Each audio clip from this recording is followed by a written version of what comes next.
സെബി നീതി നടപ്പിലാക്കാത്തതിനാൽ ഏജന്റുമാരും നിക്ഷേപകരും ആത്മഹത്യാ മുനമ്പിലാണെന്ന് സംസ്ഥാന field associated union coordination committee chairman K Ashokan കണ്ണൂരിൽ വാർത്താസമ്മേളനത്തിൽ പറഞ്ഞു. 6 കോടി വരുന്നവർ വൻ പ്രതിസന്ധി നേരിടുകയാണ്. ചാലക്കുടിയിൽ പഞ്ചായത്ത് സ്റ്റാൻഡിംഗ് കമ്മിറ്റി ചെയർമാൻ ശ്രീനിയും ഭാര്യയും ആത്മഹത്യ ചെയ്ത സംഭവം അദ്ദേഹം ചൂണ്ടിക്കാണിച്ചു. ഏജന്റുമാർക്ക് പുറത്ത് ഇറങ്ങി നടക്കാൻ കഴിയാത്ത സാഹചര്യമാണുള്ളതെന്നും കെ അശോകൻ പറഞ്ഞു. 25-ന് കണ്ണൂരിൽ നടക്കുന്ന സംസ്ഥാന സമ്മേളനം വിഷയങ്ങൾ ചർച്ച ചെയ്യുമെന്നും അദ്ദേഹം പറഞ്ഞു. സെബി പണം തിരിച്ചു നൽകണമെന്ന 2016 ഫെബ്രുവരി 2-ന് പുറപ്പെടുവിച്ച സുപ്രീം കോടതി വിധി നടപ്പിലാക്കണം.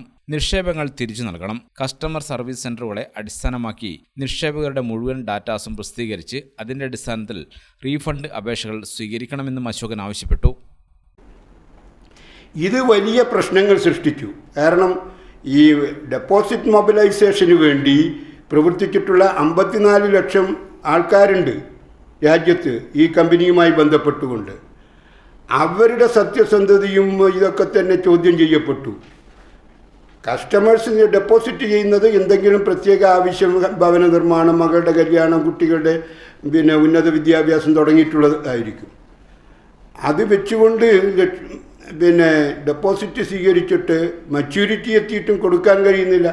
കൊടുക്കാൻ കഴിയാത്തത് ഈ കമ്പനിയുടെ ആസ്തി ഇല്ലാത്തത് കൊണ്ടല്ല, മറിച്ച് സെബി ഈ കാര്യത്തിൽ കാര്യമാത്ര പ്രസക്തമായിട്ടുള്ള ഒരു കാര്യവും ചെയ്തില്ല. ലോധ കമ്മിറ്റിയും കാര്യമായി ഒന്നും തന്നെ ചെയ്തിട്ട് ഇല്ല.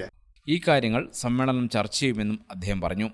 25-ന് രാവിലെ 9:30-ന് റെയിൽവേ സ്റ്റേഷനിൽ നിന്നും 500-ലേറെ പേരുടെ പ്രകടനം ആരംഭിക്കും. തുടർന്ന് 10 മണിക്ക് സി കണ്ണൻ സ്മാരക മന്ദിരത്തിൽ പ്രതിനിധി സമ്മേളനം തുടങ്ങും.